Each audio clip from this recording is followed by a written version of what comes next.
بسم اللہ الرحمن الرحیم۔ صحیح بخاری حدیث نمبر 305۔ حضرت عائشہ رضی اللہ عنہا سے آپ نے فرمایا کہ ہم رسول اللہ صلی اللہ علیہ وسلم کے ساتھ حج کے لیے اس طرح نکلے کہ ہماری زبانوں پر حج کے علاوہ اور کوئی ذکر ہی نہ تھا۔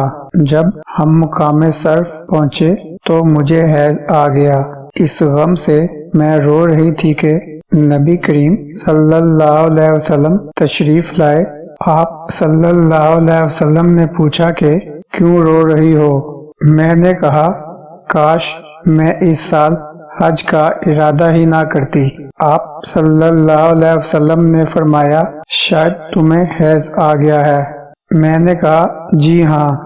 آپ صلی اللہ علیہ وسلم نے فرمایا یہ چیز تو اللہ تعالیٰ نے آدم کی بیٹیوں کے لیے مقرر کر دی ہے، اس لیے تم جب تک پاک نہ ہو جاؤ طواف بیت اللہ کے علاوہ حاجیوں کی طرح تمام کام انجام دو۔